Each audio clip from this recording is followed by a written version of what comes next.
कौशल्या मैया। फिर जब राम राजा बने तब विभीषण जी ने कहा कि आप अपने भगवान हमें दे दो, क्योंकि आप तो लंका से आ गए, अब हम लंकावासी कैसे रहेंगे। तब विभीषण जी अपने भगवान लेकर के राम जी ने कहा कि अच्छा ले जाओ, और राम जी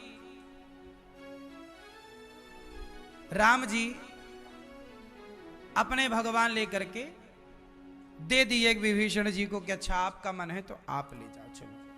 तब विभीषण जी जब रंगनाथ जी को लेकर जाने लगे तो रंगनाथ जी ने शर्त रख दी कि आप हमें जहां रख दोगे हम वहीं रह जाएंगे।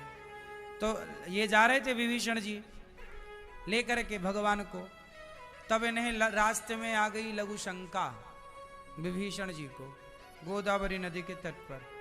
तो ये भूल गए कि वचन क्या था और लघु शंका करने गए तो भगवान जी को रख दिए, और जब आए तो उठे ही नहीं भगवान। तो भगवान आज भी श्रीरंगम, उस जगह का नाम क्या है बोलो, श्रीरंगम में रंगनाथ भगवान विराजे हैं। ये देखो टीवी पर ये रंगनाथ भगवान है, ये टीवी पर रंगनाथ भगवान लेटे हैं, रंगनाथ भगवान शेष सैया पर, और लक्ष्मी जी बगल में, वो छोटी सी लक्ष्मी जी दिख रही हैं, पांव दबा रही हैं लक्ष्मी जी भगवान। ये भगवान की प्रतिमा सबसे पहली धरती की, ये प्रतिमा सतयुग में भी थी, त्रेता में भी, द्वापर में भी और कलयुग में भी। केवल यही हैं जो चारों युगों के भगवान हैं। इसलिए रामचरितमानस में शंकर जी कह रहे हैं, एक दोहा है आप गाओ मेरे संग, बार बार बर मांगहूं, बोलो बार बार बर मांगहूं, बार बार हरस देहो श्रीरंग। श्रीरंग नाम आया, हरस देव श्रीरंग, रंगनाथ जी के लिए श्रीरंगम में विराजे हैं। हरस देहो श्रीरंग पद सरोज अनुपायनी, भक्ति सदा सत्संग। हे श्री रंगनाथ भगवान, हे रंगनाथ भगवान, ऐसी कृपा। ये शंकर जी स्तुति कर रहे हैं रंगनाथ जी की। शंकर जी कह रहे हैं कि बार बार बर मांगहूं, हरस देव श्रीरंग पद सरोज अनुपायनी। अनुपायनी भक्ति, अपने चरणों की सेवा, भक्ति और सदा सत्संग दीजिए प्रभु, यही वरदान दीजिए। तो पहले रंगनाथ भगवान कहाँ थे? अयोध्या में। कौशल्या मैया इनकी पूजा करती थी रंगनाथ भगवान की। फिर ये विभीषण जी लेकर के चले गए लंका, तो लंका नहीं गए भगवान, बोले हम अपना भारत नहीं छोड़ेंगे। और फिर भगवान, ये प्रतिमा सबसे पहले मनु जी को प्राप्त हुई थी। किसने दी थी? भगवान। मनु कौन है? राम जी के पूर्वज। ये सृष्टि जहां से शुरू हुई, भगवान नारायण के पुत्र हुए ब्रह्मा, ब्रह्मा के पुत्र हुए मनु, मनु शत्रुपा, जिनसे यह सृष्टि हुई। तो मनु जी ने तपस्या किया तो भगवान प्रकट हुए। तो भगवान ने कहा मनु जी कुछ मांगो, बोले आप हमारे पुत्र बनकर आना। भगवान बोले आ जाएंगे। बोले कब आओगे? बोले द्वापर त्रेता में आएंगे, जब आप दशरथ कौशल्या बनो। अच्छा एक काम करो, अभी त्रेता युग आने में तो बड़ा टाइम है, तब तक हम आपके बिना कैसे रहें? तो आप अपना अर्चा विग्रह दीजिए। अर्चा विग्रह जो आपके घर में गोपाल जी हैं वो अर्चा विग्रह है, अर्चा अवतार हैं। वो कौन से अवतार हैं? अर्चा अवतार। तब भगवान ने मनु जी के लिए अर्चा अवतार, मतलब इस विग्रह के रूप में वो भगवान ने अवतार लिया और मनु जी को प्राप्त हो गए। मनु जी लेके अयोध्या जी में आए। तो सतयुग त्रेता तक तो ये अयोध्या जी में रहे, 2 युगों में ये अयोध्या में रहे। फिर त्रेता के आखिरी में, त्रेता के आखिरी में ये फिर विभीषण जी लेकर गए। तो फिर वहां श्रीरंगम नाम की जगह है, वहां पर ये विराजे। तो त्रेता का आखिरी, पूरा द्वापर और पूरा कलयुग ये वहीं है। फिर आगे जो भगवान की इच्छा होगी वो जहां जाना चाहें फिर वापस आ जाएंगे। वो भगवान ना लीला आते जाते रहते हैं, सदा के लिए कुछ नहीं है।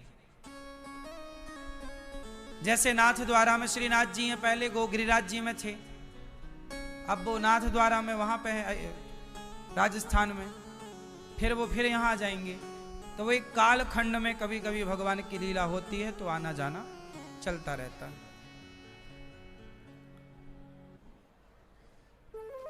तो ये सब लीलाएं हैं। तो बारे बारे बर मागहु हरस देहु श्रीरंग, पद सरोज अनुपायनी भक्ति सदा सतसंग। तो कौशल्या मैया ने राम जी को लिटाया, आंखों में काजल इत्यादि लगाकर, और पूजा करने गई। तो रंगनाथ भगवान की पूजा कर रही थी माँ कौशल्या, तो देखा कि राम जी वहां भी बैठे हैं, मिठाई खा रहे हैं। कौशल्या जी ने कहा मैंने तो अभी सुलाया। यहां वहां दुई बालक देखा। कौशल्या मैया दौड़ के आई तो रामलला पालने पर सो रहे थे। मंदिर में गई तो वहां भी बैठे। तो भगवान एक रूप से पालने में थे, एक रूप से रंगनाथ भगवान स्वयं, वो राम जी ही रंगनाथ भगवान है, राम जी ही तो रंगनाथ जी हैं। देखो, हम जिन इष्ट की उपासना करते हैं वही इष्ट हमारे पुत्र बन करके आंगन में खेल रहे हैं। भगवान इतना प्रेम करते हैं अपने भक्तों से कि आपके लिए सब कुछ करने को तैयार है। कौशल्या मैया ये सब कुछ लीला देख करके आश्चर्यचकित हो रही हैं, पर बाद में सब कुछ भूल जाती हैं कौशल्या मैया। एक बार कौशल्या मैया ने भगवान राम को जम्हाई आई, जम्हाई में मुंह खुला। जैसे ही मुंह खुला तो कौशल्या मैया ने राम के मुख में पूरा ब्रह्मांड देखा, सेम वैसे ही जैसे यशोदा मैया ने कन्हैया के मुंह में देखा, ऐसे कौशल्या मैया ने राम के मुंह में देखा। कौशल्या जब बोलन जाई, ठुमुक ठुमुक प्रभु चलहि पराई। ठुमुक ठुमुक के राम जी चल रहे हैं, पाँव में पायल बांध रही है मैया यशो कौशल्या, और कमर में करधन और जूड़ा बना करके राम जी चल रहे हैं। अच्छा, राम जी को धनुष बड़ा प्रिय है, तो धनुष लेके चलते हैं राम जी। तो धनुष अपना रख के और फिर राम जी चल रहे, ठुमुक ठुमुक ठुमुक चलते रामचंद्र बाजत पैजनिया, सुंदर सा धूसर धूरी भरे तनु आए। आज राम जी महलों के बाहर गए, राम लक्ष्मण भरत शत्रुघ्न, और धूल में खेल रहे हैं। किस में खेल रहे हैं? धूल। छोटे छोटे बच्चों को धूल मिल जाए, कितना भी बड़े घर का बच्चा हो, लेकिन धूल मिल बस जाए तो बच्चा धूल में जरूर जाके खेलने लग जाए। बोलो हाँ। तो ये धूल क्या है? ये हमारी माता है, पृथ्वी माता। इसी माटी से तो प्यार होना चाहिए। राम जी धूल में खेल रहे हैं, धूल लपेट करके आए। तभी राम जी को दशरथ जी ने कहा चलो राम अब भोजन कर लो। तो राम जी का हाथ मुंह धुल करके दशरथ जी भोजन पर बैठते हैं। राम के बगल में दशरथ जी बैठे हैं। दशरथ जी ने अपनी गोद में राम को बिठाया, एक गोद में राम जी, एक गोद में भरत जी, और सामने कौशल्या मैया, कैकेयी मैया, सुमित्रा मैया बैठी। तो बाकी ने जो शत्रुघ्न जी और लक्ष्मण जी उनकी गोद में थे, और दशरथ जी राम को रोटी खिला रहे हैं। राम जी रोटी नहीं खा रहे हैं, क्यों? तब बाहर एक कौआ काव काव कर रहा था। तो राम जी ने रोटी में मक्खन लगाया और कौआ बाहर था। देखो राम जी कितने दयावान हैं। कौआ बाहर था, कौआ अंदर आ नहीं सकता था, वो भूखा था। वो राम जी के हाथ से प्रसाद लेने आया। कौआ कौन थे? काकभूषुंड जी। कौआ कौन थे? कौआ को कौन थे? काकभूषुंड जी। ये काकभूषुंड जी कौन है? इनकी भी एक कथा है, बाद में बताएंगे आपको आगे। ये काकभूषुंड जी ही राम कथा के जनक हैं। काकभूषुंड जी कथा सुनाते हैं गरुड़ जी को। तो एक काकभूषुंड जी राम जी से रोटी प्रसाद लेने आए कि राम के हाथ का प्रसाद रोटी का मिल जाए। कौआ काँव काँव कर रहा। दशरथ जी वो अंदर कौआ आ नहीं सकता था घर के, तब राम जी मक्खन रोटी लिए और ठुमक ठुमक के बाहर रोटी लेकर गए और कौआ आया और हाथ से ले गए वो माखन रोटी। हाथ से राम जी के मक्खन रोटी लेकर कौआ गया। कौआ का वसुंड जी ने राम जी को प्रणाम किया, राम जी ने आशीर्वाद दिया, राम जी अंदर आए। भोजन करत चपल चित इत उत अवसर पाई, भाजी चले किलकत मुख दधियो दन लपटाए। दधी लपटा कर दही भात, देखो हमारे भारत में दही भात खाने की परंपरा रही है। भगवान राम को क्या भोग लगता है, इसलिए आज भी अयोध्या में भगवान को दही चिवड़ा का भोग लगता है, बाल भोग। आज भी भगवान जी को अयोध्या में क्या भोग लगता है, बाल भोग। नाश्ते में आज भी अयोध्या क्षेत्र के लोग, बिहार और उत्तर प्रदेश में आज भी दही चिवड़ा खाने की परंपरा है। क्या खाने की परंपरा है, दही चिवड़ा जानते हो? कितने लोग जानते हैं दही चिवड़ा? सब जानते। तो ये दही भात चिवड़ा सा, चिवड़ा मतलब पोहा, चिवड़ा मतलब पोहा। तो पोहे को खाली चिवड़ा को ऐसे लाए और दही में डाल दिए, हल्का सा बूरा मिश्री का, शक्कर डालते हैं, शक्कर हानिकारक है तो मिश्री का बूरा डालना चाहिए, शक्कर नहीं खाना चाहिए, हमें बढ़िया मिश्री खाना चाहिए, गुड़ का प्रयोग करना चाहिए, क्योंकि शक्कर नुकसानदायक तो है ही, आप सब जानते हैं। चलो, तो भगवान राम क्या करते हैं, दही भात खाते हैं। अच्छा, भगवान कृष्ण के बारे में भी दही भात का जिक्र है खाने का। और आज के लड़के क्या खाते हैं, छोरा छोरी, पिज्जा बर्गर चाउमीन, दही भात नहीं खाते। दही खाना चाहिए, गर्मी आई ना, दही तो खा। दही पंजाब में तो लस्सी पीते हैं, बढ़िया लस्सी पीने की परंपरा, लस्सी अच्छी चीज है ना। तो दही भाजी चले किलकत मुख दधियो दन लपटाए। दही भात मुंह में लगा है और राम जी बाहर भाग गए। गुरु ग्रह, अब राम जी थोड़ा बड़े भाई तो पढ़ने गए। गुरु ग्रह चले, गुरु ग्रह गए पढ़न रघुराई। राम जी गुरुकुल गए पढ़ने। कहाँ गए, गुरुकुल। क्या पढ़ के आए, कहा? राम जी के गुरु का नाम क्या है, गुरु वशिष्ठ जी। वशिष्ठ जी की पत्नी का नाम अरुंधति माता।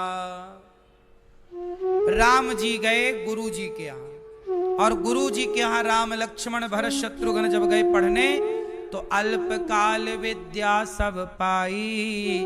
जाकी सहज श्वास श्रुतिचारी, सो हरि पढ़ यह कौतुक भारी। भगवान की श्वास ही वेद है, भगवान की श्वास ही, भगवान से संसार की हर विद्याएं प्रकट हुई हैं। वो भगवान जो हर विद्या को प्रकट करने वाले हैं, आज वो पढ़ने गए, यह बड़ा कौतुक है, बड़ा आश्चर्य है। पर लीला कर रहे हैं पढ़ने की। पढ़ करके जब राम जी आए, इसलिए बच्चों को कहाँ पढ़ाना चाहिए, आप कॉन्वेंट स्कूलों में पढ़ाते हैं। ये कॉन्वेंट स्कूल जो थे ये क्रिश्चियनों ने क्यों बनवाए थे, अपने वो मजहब पंथ का प्रचार करने के लिए। तो आपके बच्चे उनके क्रिश्चियन लोगों का प्रचार वो कॉन्वेंट स्कूलों से करते थे। अब आपके बच्चे जब पढ़ेंगे क्रिश्चियनों के स्कूल में तो वो हिंदू बन के लौटेंगे कि क्रिश्चियन बन के आ जाएंगे फिर। इसलिए आपके बच्चे गुरुकुलों में सेफ थे। जब तक गुरुकुल के बच्चे गुरुकुल में पढ़ते थे तब तक वो माता पिता को भगवान कहकर माँ बाप की सेवा करते थे, और जब से कॉन्वेंट स्कूल में पढ़ने लग गए तो वही बेटे माँ से कहते हैं कि तुमने हमारे लिए किया ही क्या है। ये भाषा बदल गई। गुरुकुल की परंपराएं, हमारे गुरुकुलों में क्या पढ़ाया जाता है आज भी, मातृदेव गौरी गोपाल गुरुकुल है मैया, 150 बच्चे यहाँ पढ़ते हैं। ये दास अनिरुद्ध आप लोगों से भिक्षा मांग मांग कर 150 बच्चों को पढ़ा रहा है। उनका रहना फ्री, खाना फ्री, पढ़ना लिखना फ्री, कि चलो कुछ तो सहयोग हो, बच्चे थोड़ा तो पढ़ें और अपनी संस्कृति को जाने। मैं भी गुरुकुल में ही पढ़ा हूँ, मैं भी कॉन्वेंट स्कूल में पढ़ता तो मैं भी क्यों सेवा करता। इस गुरुकुल में पढ़ा इसलिए अपना भी दुख समझता हूँ और बूढ़ी माताओं का दुख दर्द भी समझता हूँ, है ना। तो ये जो सबका दुख दर्द समझे वही तो शिक्षा है। आप किसी का दुख दर्द समझे ही ना तो काहे के शिक्षित। शिक्षा का मतलब ये छोड़िए कि आप नास्तिक हो जाओ, आप कठोर हो जाओ, नहीं, आप दयावान हो, सबके प्रति करुणा हो, दया हो, तब ना आप शिक्षित हैं। आप पढ़ लिख करके अपनी माँ को अपमानित कर रहे हैं, जलील कर रहे हैं, तो यदि इसे आप शिक्षा कह रहे हैं तो धिक्कार है तुम्हारी ऐसी शिक्षा पर, कि जो माँ बाप का अपमान करने वाली शिक्षा है। हम तो उसी को शिक्षा मानते हैं जिससे व्यक्ति नम्र बने और अपने माँ बाप का सम्मान करे। तुम कितने भी बड़े पढ़े लिखे हो पर माँ बाप का सम्मान नहीं करते, तुम एक नंबर के गंवार हो, गंवार हो, मूर्खानंद हो। इसलिए पढ़ो और ऐसी पढ़ो विद्या जिससे माँ बाप के प्रति तुम्हारा श्रद्धा से सिर झुकना शुरू हो, है ना। आजकल ऐसा पढ़ लेते हैं कि माँ बाप को कुछ समझते ही नहीं। हाँ कि ना। तो राम जी पढ़ने गुरुकुल गयऊं, पढ़न रघुराई, अल्प काल विद्या सब पाई। राम जी पढ़ करके आए। क्या पढ़े? जब पढ़कर आए तो क्या हुआ? प्रातः काल उठ के रघुनाथा, मात पिता गुरु ना वही माथा। राम जी जब पढ़कर आए तो क्या सवेरे जल्दी जागने लग गए। स्कूलों में पढ़े हुए बच्चे और गुरुकुल में पढ़े हुए बच्चों में अंतर है। स्कूलों में पढ़े हुए लोग ब्रह्म मुहूर्त का सदुपयोग नहीं करते, लंबे 10 बजे तक सोते हैं और रात में चरते हैं, रात भर चरते हैं आज के लोग, पूरी रात। इन्हीं को तो कहते हैं निशाचर, जो निशा में खाएं। निशा मतलब रात्रि, चर मतलब खाने को क्या बोल रहे हैं? कैसे चर रहे हो तुम, मतलब कैसे खा रहे हो। जो रात को खाएं वो कौन? निशाचर, निशा में चरें। आजकल लोग 11 बजे रात को, 12 बजे रात को, 2 बजे रात को खा रहे हैं, जबकि आयुर्वेद कहता है कि सूर्य अस्त हो जाने के बाद आपको नहीं खाना चाहिए। यदि स्वस्थ रहना है तो, और आपको बीमार रहना है तो चरो, हमें क्या दिक्कत है, मरो। रोकेगा तुम्हें कौन? तुम्हें कौन समझाया है कि समझा पाएगा? स्वस्थ रहना है तो विधि है, बीमार रहना है तो उसकी कोई विधि नहीं है, फिर तो मनमाना आचरण बढ़िया है।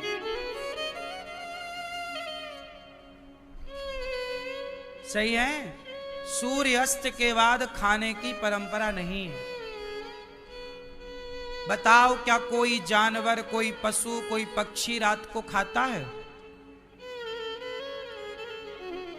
नहीं, केवल इंसान रात को चरता है। रात को 12 बजे कुल्फी खा रहे हैं, आइसक्रीम। आजकल लोग भोजन करते खाते हैं मैया और कोल्ड ड्रिंक पीते हैं ठंडी, खाते जाएंगे कोल्ड ड्रिंक पीते। कदम का हो भैया तुम्हें खाने पीने तक का।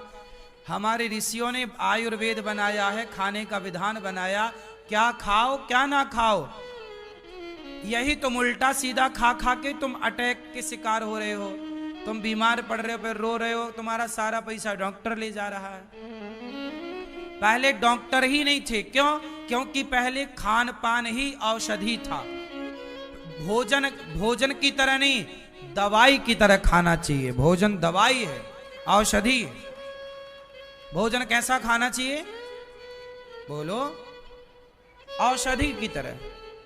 भोजन भी एक औषधि तो है। क्या है? जीरा क्या है? औषधि है। हींग क्या है? औषधि है।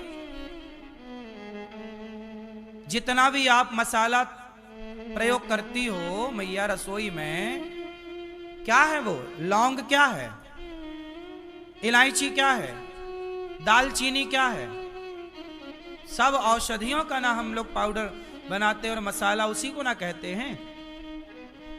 लेकिन आजकल आप लोग मसाला घर पे तैयार नहीं करते, पैकेट बंद बाजार का ले आते, पता नहीं उसमें क्या है।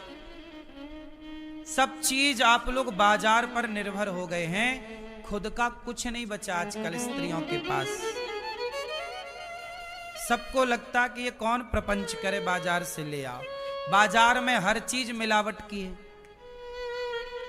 हल्दी बाजार में मिलावट की मिल रही है, जबकि करना क्या चाहिए? तुम्हें हल्दी की गांठ खरीदनी चाहिए और हल्दी की गांठ को खुद अपने सामने जाके पीसना या पिसवाना चाहिए। वो एक डिब्बे में रखना चाहिए, साल भर का स्टॉक या 6 महीने का। अब तुम पिसी पिसाई हल्दी लाते हो। कितना भी न्यूज में सुना, आप लोगों ने अखबारों में पढ़ा कि हल्दी में मिलावट थी। बोलो हाँ, कि तुम्हें कुछ पता नहीं है? पता सब है पर करते नहीं। बाजार में हल्दी महंगी बिकती है, तो मिलावट तो आजकल आदमी जहर में भी कर रहा है। आज की सेल्फास कोई खाए तो मरे ही ना,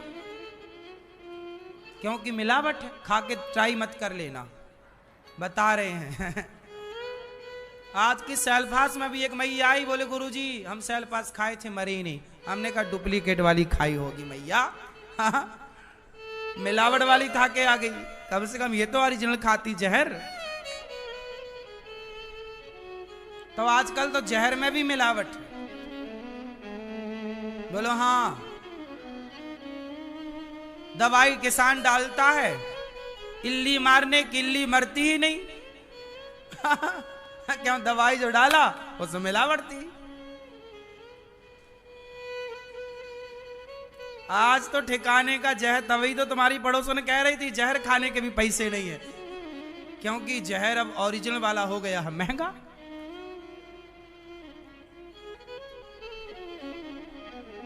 मिलावट, हल्दी में मिलावट, मसालों में मिलावट। लेकिन तुम्हें तो बाजार की चीज ही खानी है। अभी सुना ना, तिरुपति बालाजी के लड्डुओं में मिलावट, देसी घी में मिलावट। तुम जो खा रहे हो वो सब मिलावट का है, पर तुम्हें समझाए कौन? तुम्हें नहीं समझा सकते ब्रह्मा।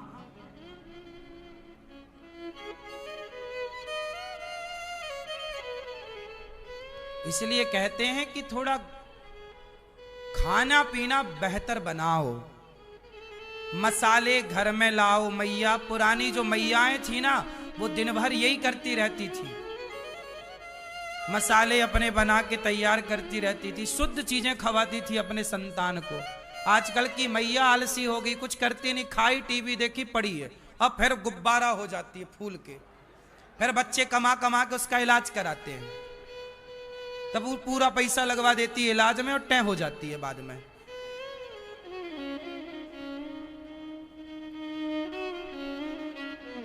पहले की अम्माएं काम करती थी, माताएं तो मेंटेन थी। सही है। प्रातः काल उठ के रघुनाथा, मात पिता गुरु ना वही माथा। राम जी गुरु ग्रह पढ़ के जब आए गुरुकुल में, तो राम जी सवेरे जल्दी जागने लग गए और उठ करके अपनी माता को प्रणाम करते, पिता को प्रणाम करते, गुरु जी को प्रणाम करते और अपने रंगनाथ भगवान को प्रणाम करते। राम जी प्रणाम करते हैं, मात पिता गुरु ना वही माथा।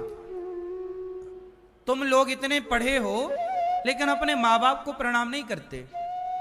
जो करते हैं प्रणाम, हम उन्हें प्रणाम करते हैं। इसलिए माँ बाप को प्रणाम करो, कितने भी बड़े हो जाओ, कितने भी पढ़ लिख जाओ, पर माँ बाप का आदर रिस्पेक्ट करते रहो। यही शिक्षा है।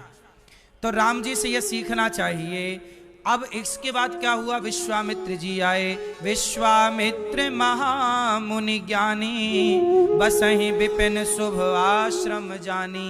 आज विश्वामित्र जी आए, विश्वामित्र जी आए। विश्वामित्र जी कहाँ रहते थे? बक्सर।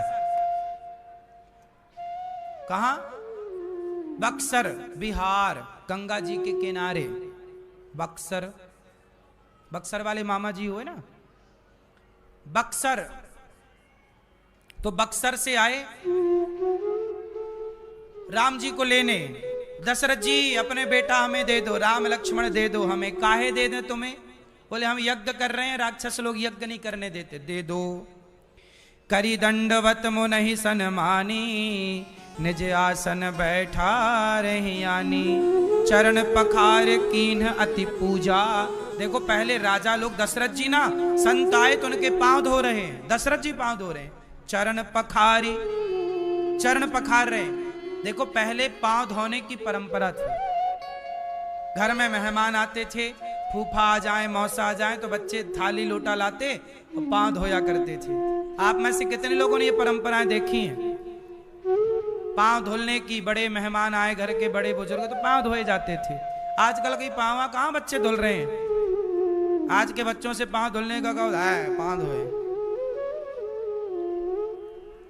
ये सब परंपराएं हैं बेटा, ये सब तुमने नहीं किया, इसलिए समाज का बड़ा नुकसान हुआ मेरी माँ।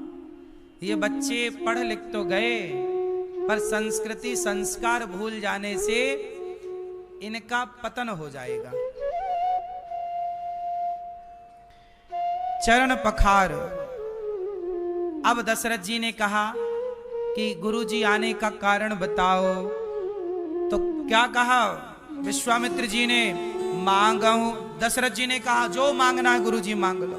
कहा नहीं नहीं, हमें तो आपके बेटा चाहिए, राम दे दो, हमारा यज्ञ पूरा हो जाए, राम लक्ष्मण दे दो। चलो। तब कहा बस गुरु विश्वामित्र जी से दशरथ जी ने, सब सुत मोहि प्राण की नाई, राम देते नहीं बने गोसाई। हम राम को नहीं दे सकते। क्यों नहीं? जब राम को नहीं देने की बात, मैं राम को नहीं दे सकता, राम जी से बहुत लगाव था ना दशरथ जी का। और गुरु जी आ गए, बच्चे ही मांगने आ गए, बेटा दे दो, लो। तब विश्वामित्र जी को गुस्सा आने लग गया। ये विश्वामित्र जी वही है, बड़े टेढ़े साधु हैं, ये नया संसार बना लेते हैं। इनके बारे में कई बार बता चुके हैं इनकी कथा। इन्होंने नई सृष्टि कर ली थी, नया स्वर्ग, नया सब, नई सृष्टि करने लग गए थे।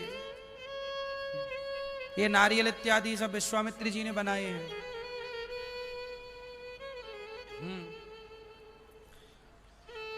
तो विश्वामित्र जी को गुस्सा आने लगा। तब वशिष्ठ जी ने बहुविधि समझावा, दशरथ जी को समझाया कि सुनो, ये बाबा जी बढ़िया है, राम को लेकर जा रहे हैं, लेकिन बहू लेके आएंगे, राम जी का ब्याह होगा। तब राम जी को दे दिया। सौंपे भूप ऋषि सुत बहुविधि दे आशीष। समझ आ गया कि बहू दिलवाएंगे। अब राम लक्ष्मण को लेकर गुरु जी चले, और जब चले तो श्याम गौर सुंदर दो भाई, विश्वामित्र महानिधि पाई। सुंदर राम लक्ष्मण को लेकर ऐसे लगा कि सब कुछ मिल गया, राम को पा लिया, मतलब सब कुछ पा लिया। बात सही भी है। अब ये पहुंचे बक्सर, वहां विश्वामित्र जी कर रहे थे यज्ञ। अच्छा, जैसे ही उस क्षेत्र में पहुंचे तो वहां एक राक्षसी थी, नाम क्या था? ताड़का। ताड़का नाम की एक राक्षसी थी।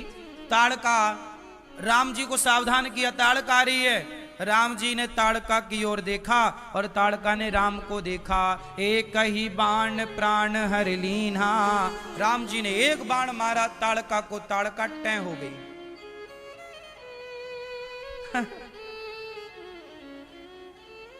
अच्छा, ताड़का को कौन सा बाण मारा राम जी ने?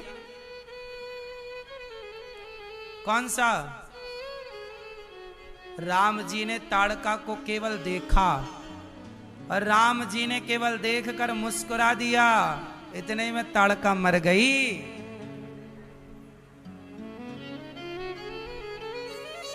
आजकल के लड़के कहां मर रहे हैं? लड़कियों की मुस्कान में, और एक मुस्कान ने उसको ही मार दिया, फिर और मर मुस्कान पे।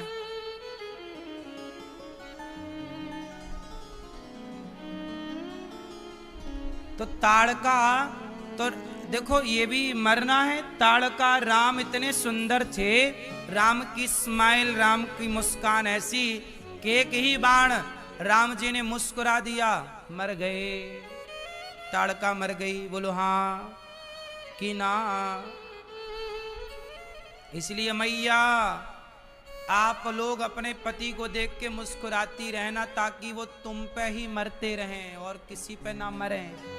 नहीं फिर और किसी पे मरे तो फिर तरीके से मरेंगे, है ना। लड़के आजकल गाना भी तो गाते हैं, हम तुम पे मरते हैं, है ना, तो मरते ही हैं। तो इसलिए आप लोग पति को देख के क्या करेंगे मेरी माँ? थोड़ा थोड़ा मुस्कुराया करिए। आप लोग जो मुंह फुला लेती हो ना मैया पति यहां है नहीं? ये पीली मैया के नहीं, तो यहां नहीं, तो यहां मुस्कुराने से कोई फायदा नहीं फिर।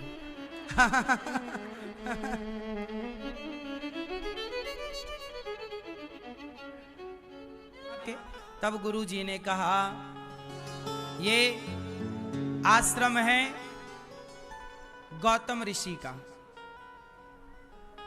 और यहां पर रहती थी अहिल्या और गौतम जी। अब ये अहिल्या माता कौन है?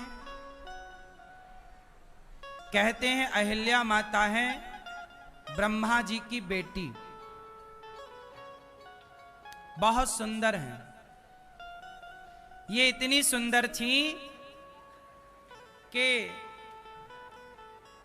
इनके लिए सारे देवी देवता बोले कि हमें दे दो। इंद्र बोले हम ब्याह करेंगे, हम विवाह करेंगे। अहिल्या माता से विवाह करने के लिए सब लोग तैयार हो गए। तब सारे लोग चले गए। बोले गौतम ऋषि, ब्रह्मा जी ने कहा कि जाओ, जो अहिल्या से विवाह करना चाहता है वो जाए और पृथ्वी की परिक्रमा लगा, जो जल्दी लौटेगा हम उससे विवाह करेंगे। सब चले गए परिक्रमा लगाने, पर गौतम ऋषि वहां पर गौ माता खड़ी थी। तो गौतम ऋषि ने कहा कि गाय में तो संपूर्ण पृथ्वी समाई है। पृथ्वी जब भगवान के पास जाती है तो गौ माता के रूप में ना जाती है, तो सारे तीर्थ, सारे स्थान गैया में समाये हैं। तो उन्होंने गौ माता की परिक्रमा लगा ली और 7 परिक्रमा लगाई। जब तक सब लौटे तब तक ब्रह्मा जी ने अपनी कन्या गौतम ऋषि को सौंप दी। अच्छा, गौतम ऋषि ने अहिल्या को पाने के लिए परिक्रमा नहीं लगाई, वो नित्य गौ माता की परिक्रमा लगाया करते थे। उसी समय ये बात उठी कि जो जल्दी परिक्रमा लगा के आएगा पृथ्वी की उसे, तो वो नित्य गैया की परिक्रमा करते थे। और संयोग से उसी समय उन्हें ये सब पता ही नहीं था कि इनका क्या चल रहा है, ये क्यों जा रहे हैं, अहिल्या कौन है वो जानते भी नहीं, वो तो अपना परिक्रमा लगा रहे हैं। ब्रह्मा जी की नजर पड़ गई। ब्रह्मा जी ने कहा गौतम यहां आओ, ये अहिल्या को देखो, तुम्हें पसंद है? गौतम ऋषि तो ऋषि थे, उन्हें स्त्री से क्या मतलब, वो तो तपस्वी थे। पर कहा कि आप क्या चाहते हैं? तब ब्रह्मा जी ने कहा कि मैं चाहता हूं कि तुम अहिल्या से विवाह कर लो, मेरी पुत्री है, मेरी बेटी के लिए तुम बड़े योग्य हो, तुमसे बढ़िया कोई त्यागी पुरुष मिल नहीं सकता। जब गौतम ऋषि जी से ब्याह हुआ तब तक देवताओं के राजा इंद्र लौटे। इंद्र को बड़ी जल्दी थी, इंद्र चाहते थे कि ये मुझे मिल जाए, बड़ी सुंदर थी वो। तो इंद्र बोले कि ये गौतम ऋषि क्यों ले लिए इनको? बोले इन्होंने गैया की परिक्रमा लगाई तो पृथ्वी की परिक्रमा लग गई। देखो, एक गौ दान कर लेने से संपूर्ण पृथ्वी दान करने का फल मिल जाता है, और एक गाय की परिक्रमा लगा लेने से संपूर्ण तीर्थों की परिक्रमा लगाने का फल मिल जाता है। ये महिमा, लोग गैया को काट रहे हैं बूचड़ खानों में, क्या बताएं मैया, हम समझ ही नहीं पाए लोग कि गैया की महिमा क्या है। समझ ही नहीं पाए कि खुशहाली का मूल मंत्र ही गाय है। गैया जब तक घर में थी ना, तब तक हमारे देश में हॉस्पिटल नहीं थे इतने सारे। जब से गैया को लोगों ने बाहर किया और कुत्तों को घर में रखा, तब से गली गली हॉस्पिटल खुल गए। हाँ या ना? गैया की सेवा करते और गैया का दूध दही खाते पीते घी तो कोई बीमारी नहीं पड़ता था ना साहब। पहले गैया बीमार नहीं पड़ने देती थी। आज के अखबार में मैंने पढ़ा, आज के अखबार में मैंने पढ़ा कि सर्वे आया है पूरी दुनिया का। कहो तो मैं अखबार दिखा दूं आज का, यहीं का, वृंदावन का। वो अखबार में लिखा था कि बच्चों के लिए सबसे बढ़िया गाय का दूध है, उससे बढ़िया कुछ नहीं। सबसे अधिक प्रोटीन की मात्रा कहीं है तो गाय का दूध, शुद्ध देसी गाय। देख लेना, आने वाला भारत फिर से गैया की तरफ बढ़ेगा। तुम कितनी भी बड़ी बड़ी बातें कर लो, पर तुम हो बीमार। 10 बीमारियां तुम्हारे भीतर हैं। गैया रखो, गाय का दूध पियो, बीमारी आए तो बताना। पहले के लोग कहां बीमार थे? तुम्हारी दादी नानी कितना जीती थी, कोई बीमारी नहीं। क्यों मैया? आजकल हर घर में बीमारी है, हर देह में बीमारी है। बिना बीमारी का कोई नहीं है। और पहले कोई बीमार कभी कभी पड़ता था। और बीमारी भी क्या, सर्दी जुकाम थी पहले के जमाने में। बीमारी मतलब बुखार। पहले के जमाने में बीमारी मतलब ये थायराइड क्या होती है कोई नहीं जानता था, ब्लड प्रेशर क्या होता कोई नहीं। आज के 50 साल पहले, 100 साल पहले कोई जानता था ब्लड प्रेशर, थायराइड क्या होती है, ब्लड प्रेशर क्या होता है, कैंसर क्या होता है? थी ही नहीं। गलत खान पान से बीमारियां आ गई। तो ये गौतम ऋषि की पत्नी, श्राप मिला। इंद्र की नियत तब से इनमें थी, इंद्र की दृष्टि तब से इन पर, गौतम नारी पर, गौतम ऋषि की नारी अहिल्या पर थी। एक दिन क्या हुआ, गौतम ऋषि की नारी अकेली थी। गुरुजी गौतम ऋषि नहाने गए गंगा जी कि इंद्र आ गए। इंद्र ने छल कर दिया। रात के 1-2 बजे ही कुकड़ों को बन करके, मुर्गा बन के बोल दिया। अब क्या हुआ कि इंद्र गौतम ऋषि का रूप बना लिया, आया और गौतम ऋषि का रूप बना करके अहिल्या के साथ उसने जोर जबरदस्ती की। अहिल्या मां समझ गई कि ये भोर का समय है, मेरे पति जाग कर स्नान करने गए हैं। इस समय उनके मन में भोर में काम वासना आ ही नहीं सकती, वो विरोध कर रही थी। तब तक गौतम ऋषि गंगा जी गए तो गंगा मैया ने कह दिया, पुत्रा जल्दी आ गए, माता सवेरा हो गया, 4 बज गए। मुर्गा बोला, नहीं गौतम तुम्हारे साथ छल हुआ। देखो गंगा मैया ने बोला छल हुआ। जाकर देखा तो उनके कमरे में जोर जबरदस्ती वो इंद्र करने पे तुला था। मैया बार बार विरोध कर रही थी। अब बाहर निकला, गौतम ऋषि ने देख लिया। जा, मैं तुझे श्राप देता हूं योनि लंपट, तू योनि का भूखा है, जा तेरे शरीर में 1000 योनि हो जाए। इसलिए इंद्र के शरीर में योनियां ही योनियां हो गई और पत्नी को श्राप दे दिया कि जाओ तुम पत्थर की हो जाओ। अच्छा मुझे एक बात बताओ कि गौतम ऋषि ने अहिल्या को श्राप देकर पत्थर का बना दिया, तो गौतम ऋषि ने सही किया कि गलत किया है? बोलो, गलत किया। यदि गौतम ऋषि पत्थर का ना बनाते तो क्या समाज अहिल्या को जीने देता? जहां जाती लोग क्या कहते, अच्छा तुमसे मिलने तो इंद्र आए थे। सीता मैया गंगा की तरह पवित्र थी, उन पर उंगली उठ गई तो अहिल्या को समाज जीने देता? वो तो अच्छा किया, पत्थर का बना दिया। फिर कहा अहिल्या ने, स्वामी मेरा अपराध है। अब अच्छा, इंद्र ने उनके साथ जबरदस्ती करना चाहा तो, पर कुछ किया नहीं, पर फिर भी स्पर्श तो किया। पर पुरुष ने समाज को कैसे समझाते कि नहीं जी हम शुद्ध हैं? सीता मैया नहीं समझा पाई समाज को, तो अहिल्या मैया कैसे समझाती? तो पत्थर का बना दिया।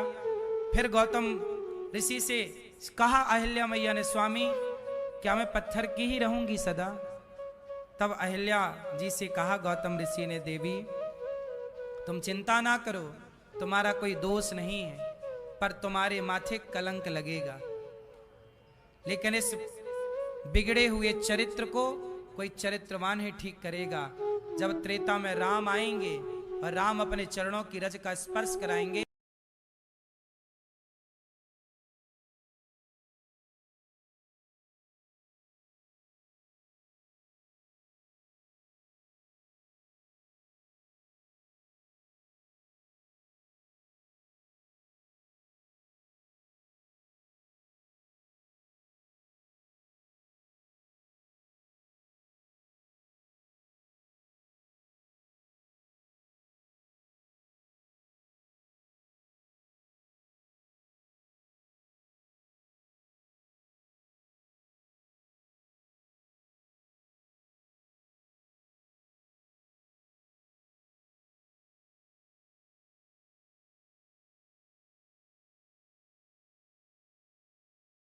AM लीकी ज्वारीज ने नींद चुरा ली, इसलिए स्टे फ्री सिक्योर नाइट्स। काफी एक्सेल और डबल एक्सेल पैच ट्राई किए, the Stayfree Secure Nights 2x जल्दी एब्जॉर्ब करे और सिमिलर प्राइस पर ये लॉन्गर एंड वाइडर है with 2x better coverage. Stayfree Secure Nights 2x जल्दी एब्जॉर्ब करे।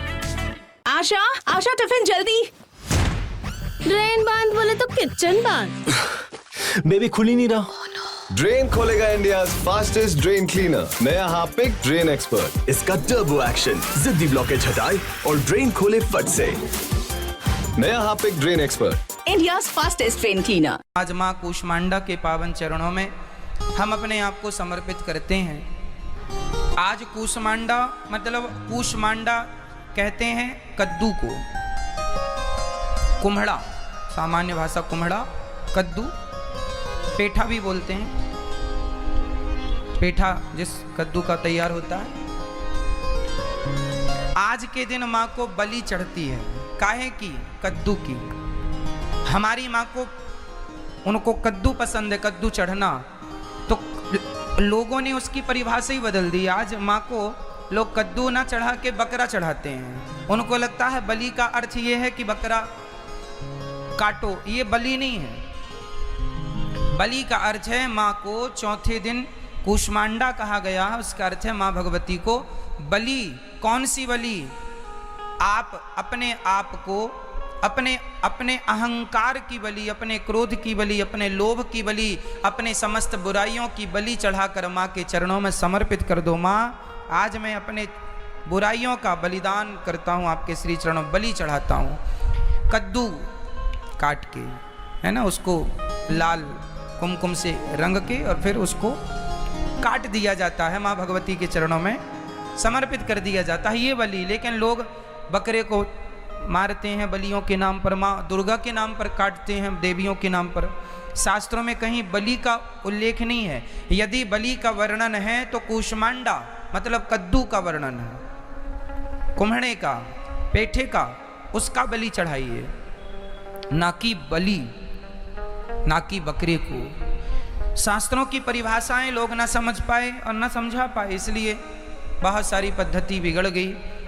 तो हमारे सनातन धर्म में, सनातन संस्कृति में आज माँ को कूष्मांडा रूप में पूजते हैं। माँ भगवती का ये स्वरूप कहा जाता है कि देवी पुराण के अनुसार माँ भगवती ने इसी स्वरूप से कूष्मांडा, है ना, जो अंडा आकार पृथ्वी है, इसकी शुरुआत की थी माँ भगवती ने। शक्ति तो माँ ही होती है ना, तो शक्ति के बिना, जैसे पहले राधा जी आई फिर श्याम सुंदर आए, बिना राधा के कृष्ण आधे हैं, अधूरे हैं, जैसे बिना शक्ति के शिव अधूरे हैं, इसलिए शिव जी को अर्धनारेश्वर कहते हैं। भगवान शिव को आपने देखा होगा आधा पुरुष आधा स्त्री, और हर पुरुष जो शादीशुदा है, जो गृहस्थ है, हर पुरुष हर अर्धनारीश्वर ही होता है। पुरुष नारी के बिना अधूरा है और नारी पुरुष के बिना अधूरी है, इसलिए दोनों मिलके पूर्ण होते हैं। इसलिए अर्ध तो हम सभी हैं, पूर्ण तो नारी से होंगे या पुरुष से होंगे। तो माँ भगवती ने सृष्टि को उत्पन्न करने की शक्ति देने वाली ब्रह्मा जी को आज माँ भगवती हैं। भगवती मतलब साक्षात माँ लक्ष्मी, जिन्हें श्री कहते हैं। तो माँ भगवती हम सबको सृष्टि उत्पन्न करने की शक्ति दें। सृष्टि केवल ब्रह्मा जी उत्पन्न नहीं करते, आप लोग भी अपनी संतति उत्पन्न करते हैं, अपना भी घर बनाते हैं, आप भी अपने लिए व्यवस्थाएं संजोते हैं, वो भी एक सृष्टि ही है, छोटी सी आपके हिसाब की। तो उस शक्ति को करने की शक्ति कौन देगी? शक्ति नाम ही शक्ति मतलब दुर्गा, मतलब कूष्मांडा। तो माँ भगवती जिनकी शक्ति से हम ये संसार को आगे बढ़ाएं, वो शक्ति है भगवती, है माँ लक्ष्मी। आप कूष्मांडा बन के हमें वो शक्ति प्रदान करें जिससे हम संसार को आगे बढ़ाएं, हम अपनी संतति को आगे बढ़ाएं। इसलिए कूष्मांडा स्वरूप का आज पूजन होता है। हमारी माँ हमारे वेद अहिंसा ही परमो धर्म की बात करते हैं। हमारे यहाँ किसी की हत्या नहीं की जाती। आज मुझे कोई भाई ने कागज़ में लिख कर दिया कि महाराज जी, हमारे यहाँ जब किसी बच्चे का जन्म होता है तो 12वें दिन, और कोई मर जाता है तो 13वें दिन मछली चावल खाने की परंपरा बनाए हैं। 13 में मछली चावल खाते हैं। आप में से किसी के यहाँ ये परंपरा है क्या? कोई भी परंपरा आप विचार करके देखिए। नंद बाबा ने इंद्र की पूजा करते थे, उनके पूर्वजों से पूजा चली आ रही थी। भगवान श्री कृष्ण ने कहा कि ये पूजा गलत है, आप गोवर्धन की पूजा करिए। इंद्र की पूजा बंद करा के भगवान श्री कृष्ण ने गिरिराज जी की पूजा कराई थी ना। उसी प्रकार अपने